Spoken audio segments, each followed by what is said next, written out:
বাংলাদেশ ব্যাংকের গভর্নর বলেছেন অনেক ব্যাংক দেউলিয়া হয়ে আছে। 10টার মতো ব্যাংকের অবস্থা এমন।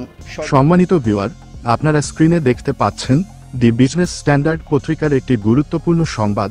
এখানে বলা হয়েছে, গভীর সংকটে ইউনিয়ন ব্যাংক, যোগসাজশে করা হয় আর্থিক কারসাজি, অর্থাৎ ইউনিয়ন ব্যাংক কঠিন সংকটে আছে।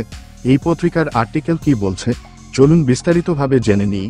ভিডিও শুরু করার আগে বিশেষ অনুরোধ, যারা এখনও আমাদের এই চ্যানেলটি সাবস্ক্রাইব করেননি, প্লিজ সাবস্ক্রাইব করুন। চলুন শুরু করা যাক। একসময় এস আলম গ্রুপ নিয়ন্ত্রিত ইউনিয়ন ব্যাংক চরম আর্থিক সংকটে পড়েছে। 2024 সালের ডিসেম্বরে ব্যাংকটির খেলাপি ঋণের পরিমাণ দাঁড়িয়েছে প্রায় 25,000 কোটি টাকা। তার 6 মাস আগেও এ পরিমাণ ছিল মাত্র 1,000 কোটি টাকা, অর্থাৎ মাত্র 6 মাসে খেলাপি ঋণ বেড়েছে 300 গুণ। এ ঋণ এখন ব্যাংকের মোট ঋণের 87%, যা আগের 3.82% থেকে অস্বাভাবিক হারে বেড়েছে। এতে আমানতকারীদের টাকা ফেরত দেওয়ার সক্ষমতা প্রায় হারিয়ে ফেলেছে ব্যাংকটি।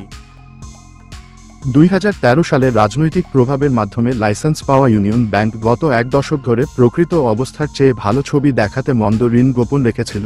কৃত্রিমভাবে খেলাপি ঋণের হার কম দেখিয়ে এক ধরনের ভুয়া আর্থিক চিত্র তুলে ধরেছিল ব্যাংকটি। তবে 2024 সালের 5 আগস্ট শেখ হাসিনা সরকারের পতনের পর এসব তথ্য সামনে আসতে শুরু করে। বাংলাদেশ ব্যাংকের তথ্য বলছে, সরকার পরিবর্তনের পর ব্যাংক খাতে মোট খেলাপি ঋণ 1,35,000 কোটি টাকা বেড়েছে। এর মধ্যে 18% ঋণ বাড়ার পেছনে এককভাবে দায়ী ইউনিয়ন ব্যাংক।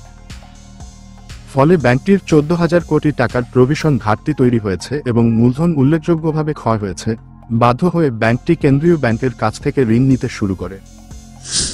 2023 সালে ইউনিয়ন ব্যাংক 160 কোটি টাকা মুনাফার দাবি করলেও 2024 সালে প্রভিশন ঘাটতির বিপরীতে দেখা গেছে, গত 5 বছরে মোট মুনাফা ছিল মাত্র 557.64 কোটি টাকা।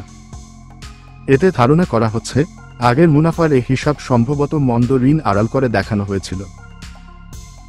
ব্যাংকটির ঋণ আমানত অনুপাত সীমা এডিআর বেড়ে দাঁড়িয়েছে 118%, যেখানে নির্ধারিত সীমা 92%। এই উচ্চ হার থেকে স্পষ্ট, ব্যাংকটি বেপরোয়া ঋণ বিতরণ করেছে এবং বর্তমানে চরম তারল্য সংকটে রয়েছে।